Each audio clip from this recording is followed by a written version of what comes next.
আসসালামু আলাইকুম ওরহমতুল্লাহি ওবরকাতুহ। গত ভিডিওতে আমি দেখাইছিলাম যে কিভাবে তাজদিদ দিয়ে হরকতের উচ্চারণ করতে হয় এবং নুনে বা মিমে তাজদিদ হলে গুণনা করিয়ে পড়তে হয়, এর বিষয়ে বিস্তারিত আলোচনা করেছিলাম। আজকে আমি আপনাদেরকে এই ভিডিওতে দেখাবো মদ্দে মুত্তাসিলের পরিচয়। চার আলিফ মদের প্রকারভেদ। আপনি যদি গত ভিডিওটি না দেখে থাকেন আমার চ্যানেলে গিয়ে ভিডিওটি দেখে নেবেন। আজকে আমি এই ভিডিওতে আলোচনা করব মদের হরকত বা মদের হরফের উপরে মোটা চিহ্ন থাকলে কীভাবে পড়তে হয়। দেরি না করে চলুন শুরু করা যাক। মদের হরকত বা মদের হরফের উপরে মোটা চিহ্ন বামে একই শব্দে গোল হামজা আসিলে চার আলিফ টানিয়া পড়িতে হয়। ইহাকে মদ্দে মুত্তাসিল বলে। যথা আমি আপনাদের ভালোভাবে বুঝে দেওয়ার চেষ্টা করি। দেখেন, মদের হরকত বা মদের হরফের উপরে। এ কথার মানে আমাকে জানতে হবে যে মদের হরকত বা মদের হরফ কি। এগুলো বিষয়ে ভিডিও আমি তৈরি করেছিলাম, আপনি যদি না দেখে থাকেন তো দেখে নেবেন। মদের হরকত হচ্ছে খারা জবর খারাজের উল্টা বেশি, এবং মদের হরফ হচ্ছে জবরের বাম পাশে খালি আলিফ, জেরের বাম পাশে জজমালা ইয়া, পেশির বাম পাশে জজমালা ওয়াও। এই ছয়টার উপরে যদি মোটা চিহ্ন থাকে এবং একই শব্দে, মানে ওটা একটা শব্দ, পাশে যদি গোল হামজা থাকে বা আসলে যাই হোক, তখন চার আলিফটা নিয়ে পড়তে হবে। দেখেন, জিমের উপর জবর আছে দেখেন, এবং বামে গোল হামজা আছে, বামে লম্বা হামজা আছে, যেটা জবরের বাম পাশে খালি আলিফ। ওটা আলিফ বলতে হবে, কারণ আলিফের উপর যখন জবর জের পেশ থাকে তখন তাকে আমরা হামজা বলি, কিন্তু আলিফের উপর যখন কিছু থাকে না তখন সেটাকে আলিফ বলবো। ঠিক আছে? দেখেন, জবরের বাম পাশে খালি আলিফ, এটা কিন্তু আমাদের মদের হরফ। দেখেন, জিম আলিফ জবর চা, এটা আমাদের এক আলিফ টানতে হয়, কিন্তু এই এক আলিফের টানা হয়, কিন্তু তারপরে যেহেতু গোল হামজা আছে সেহেতু আমরা চার আলিফ টানব। এবং এগুলো যদি মনেও না থাকে, আমাদের উপরে দেখেন মোটা চিহ্ন দেওয়াই থাকে, এগুলো দেখেও আমরা চার আলিফ টানতে পারি। দেখেন, আর বোঝার ক্ষেত্রে এটা বুঝতে হবে। ঠিক আছে? অনেক সময় এই মোটা চিহ্ন নাও থাকতে পারে, তো সেই ক্ষেত্রে আমাদের আগে বুঝতে হবে। দেখেন, মদের হরফ হচ্ছে জবরের বাম পাশে খালি আলিফ, জিমের উপর জবর আছে এবং পাশে এই যে লম্বা খালি আলিফ আছে জিমের সঙ্গে লাগাই। জবরের বাম পাশে খালি আলিফ, এটা আমাদের মদের হরফ, এবং মদের হরফের বামে গোল হামজা আছে। গোল হামজা থাকলে আমাদের চার আলিফটা নিয়ে পড়তে হয়। জিম আলিফ জবর যা, হামজা জবর আ, যা আ। তারপরে দেখেন, ওয়াও জবর ওয়া, জিম ইয়া যে জি, এটা হলো মদের হরফ, জেরের বাম পাশে জজমালা ইয়া, এটা বাম পাশ না, জেরের বাম পাশে জজমালা ইয়া যদি থাকে তাহলে আমাদের এক আলিফ টেনে পড়তে হয়। কিন্তু এই মদের হরফের পরে যেহেতু গোল হামজা আছে সেহেতু এক আলিফের পরিবর্তে চার আলিফ টানতে হবে।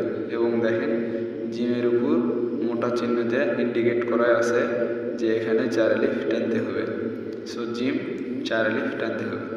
ওয়াজি আ, ওয়াজর ওয়া, জিম ইয়া যে জি, ওয়াজি হামজা জবর আ, ওয়াজি আ। না বুঝতে পারলে আমাকে কমেন্ট করে বলবেন, আমি ইনশাআল্লাহ বুঝে দেওয়ার চেষ্টা করব।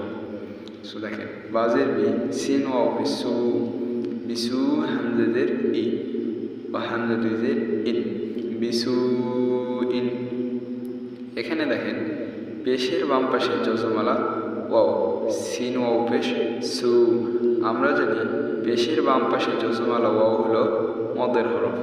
মদের হরফ হইলে তো এমনিতে এক আলিফ টান হয়, যেহেতু মদের হরফের পরে গোল হামজা আছে তো সেই জন্য আমরা 4 আলিফটা নিচ্ছি এবং এখানে মোটা চিহ্ন দিয়ে ইন্ডিকেট করা আছে।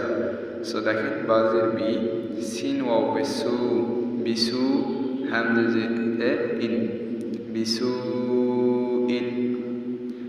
আশা করি বুঝতে পারতেছেন, না বুঝতে পারলে আমাকে বলবেন, আমি ইনশাআল্লাহ বুঝে দেওয়ার চেষ্টা করব।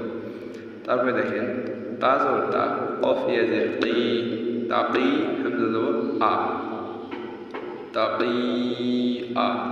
এখানে দেখেন জেরের বাম পাশে জজমালা ইয়া, কফের নিচে জের আছে আর ইয়ার উপর দেখেন জজম আছে। জেরের বাম পাশে জজমালা ইয়া মদের হরফ, মদের হরফের পরে গোল হামজা আছে, তাহলে 4 আলিফ টানতে হবে। কারণ এটা আমাদের কিন্তু এখানে বলেই দিয়েছে মদের হরকত বা মদের হরফের উপরে মোটা চিহ্ন থাকিলে বা আসলে 4 আলিফ টানতে হয়। সো দেখেন তাজর তা, কফ ইয়াজের কি, তাকি হামজা জবর আ, তাকি আ। তারপরে দেখেন ইয়া পেশ ইউ, র আলিফ জবর র, ইউ র হামজা ওয়াও পেশ উ, নুন জবর না, ইউ র উনা। সো এখানে দেখেন ইয়া পেশ ইউ, র আলিফ জবর র, জবরের বাম পাশে কিন্তু খালি আলিফ, এই র এর উপর জবর আছে এবং পাশে খালি আলিফ আছে। সো জবরের বাম পাশে খালি আলিফ হলো মদের হরফ এবং মদের হরফের পরে দেখেন গোল হামজা আছে। সো মদের হরফের পরে গোল হামজা থাকলে 4 আলিফ টানতে হয়। আর যদি গোল হামজা না থাকে তাহলে আমরা মদের হরফ 1 আলিফ টানবো, যেহেতু মদের হরফের টানের পরিমাণ হলো 1 আলিফ। সো দেখেন ইয়া পেশ ইউ, র আলিফ জবর র, ইউ র হামজা ওয়াও পেশ উ, নুন জবর না, ইউ র উনা। এখানে কিন্তু টান হচ্ছে কারণ এটাও মদের হরফ, পেশের বাম পাশে জজমালা ওয়াও। সো এখানে 4 আলিফ, এখানে 1 আলিফ। আমরা জানি মদের হরফ 1 আলিফ টান হয়। সো এখানে 1 আলিফটা নিচ্ছি, ইউ র উনা। তারপরে দেখেন হামজা পেশ উ, লাম খাজল্লা, উলা হামজা ই কাবজুর কা, উলা ইকা। এখানে 4 আলিফ কি জন্য এটা নিচ্ছি, এখানে বলছে না মদের হরফ, মদের হরকত বা মদের হরফের উপরে। সো এতক্ষণ আমরা এগুলো পড়লাম যে মদের হরফের উপরে মোটা চিহ্ন। সো এখন আমরা এখানে পাইছি যে মদের হরকতের উপরে মোটা চিহ্ন এবং পাশে গোল হামজা, মানে বামে গোল হামজা থাকলে আমরা 4 আলিফ টানি। সো দেখেন হামজা পেশ উ, লাম খাজল্লা, উলা হামজা ই কাবজুর কা, উলা ইকা। আশা করি বুঝতে পারতেছেন, না বুঝতে পারলে আমাকে বলবেন। সো পরেরটা দেখেন হা খারা জবর হা, হামজা পেশ উ, হা উ, লাম আলিফ জবর লা, হামজা ই, হা উলাই। এখানে দেখেন মদের হরকতের উপরে মোটা চিহ্ন বা মদের হরকতের পাশে গোল হামজা আছে, সেই ক্ষেত্রে আমরা 4 আলিফ টানতেছি মদের হরকত। আর মোটা চিহ্ন দিয়ে ইন্ডিকেট করা আছে, যদি সহজে না বুঝতে পারেন সো মোটা চিহ্ন থাকলে আপনারা 4 আলিফ টানবেন। সো দেখেন হা খারা জবর হা, হামজা পেশ উ, হা উ, লাম আলিফ জবর লা, হামজা ই, হা উলাই। এখানেও কিন্তু টান হচ্ছে কারণ দেখেন মদের হরফ আছে, এখানে মদের হরকত আছে, মদের হরকতের উপরে গোল হামজা আছে, সেই ক্ষেত্রে 4 আলিফ টান হচ্ছে। এবং মদের হরফের পরে মদের হরফের কি আছে এখানে দেখেন জবরের বাম পাশে খালি আলিফ, লাম আলিফ, মানে জবরের বাম পাশে খালি আলিফ, তো জবর আছে না, বাম পাশে খালি আলিফ, লাম আলিফ জবর লা। তারপরে দেখেন হামজা আছে। সো মদের হরফের পরে গোল হামজা থাকলে আমরা 4 আলিফ টানব। সো হা উলাই। তারপরে দেখেন হামজা লাম জবর আল, মিম জবর মা, আলমা, লাম আলিফ জবর লা, লাম খারা জবর লা, হামজা ই, আল মালাই কাব জবর কা, তা পেশ তু, আল মালাইকাতু। এখানে কি হলো দেখেন, সো এখানে আছে মদের হরকত। মদের হরকত কি আছে বলেন তো, মদের হরকত এখানে আছে ছিল খারা জবর, লামের উপর খারা জবর আছে। সো দেখেন লামের উপর খারা জবর, সো খারা জবরের পরে গোল হামজা আছে। সো লাম কয় আলিফ টান হবে 4 আলিফ। আপনি যদি স্কিপ করে করে না দেখেন তাহলে আশা করি বুঝতে পারবেন। সো দেখেন আল মালাইকাতু, হামজা লাম জবর আল, মিম জবর মা, আল মা, লাম আলিফ জবর লাম খারা জবর লা, হামজা ই, আল মালাই, কাফ জবর কা, তা পেশ তু, আল মালাইকাতু। তারপরে দেখেন বাজের বি, গয় আলিফ জবর গ, বি গ, হামজা ই, বি গ ই, বায়াজের বি, নুন জবর না, বি গ ই বি না। এখানে দেখেন গয়ন আলিফ জবর গ, এখানে জবরের বাম পাশে কিন্তু খালি আলিফ আছে, গয়ন আলিফ, ঠিক আছে। তারপরে হামজা আছে, তাহলে গয়ন 4 আলিফ টান হবে, বি গ ই বি না। তারপরে দেখেন ইয়া জবর ইয়া, তা জবর তা, ইয়াতা, সিন আলিফ জবর সা, দেখেন জবরের বাম পাশে খালি আলিফ, ইয়াতা সা, হামজা জবর আ, লাম ওয়াও পেশ লু, আলু, নুন জবর না, ইয়াতা সা আলুনা, লু কিন্তু এক আলিফ টান হবে, কারণ পেশের বাম পাশে জজমালা ওয়াও আমরা জানি মদের হরফ। সো মদের হরফের বিষয় যদি না বুঝেন তাহলে আমার চ্যানেলে মদের হরফ এবং মদের হরকতের উপরে ভিডিও দেওয়া আছে, আপনি চাইলে দেখতে পারেন। সো বললাম তো মদের হরফ এবং মদের হরকত হচ্ছিল 6টি, মদের হরফ 3টি, মদের হরকত 6টি, সরি 3টি, এই মিলে 6টি। সো দেখেন পরেরটা ওয়াও জবর ওয়া,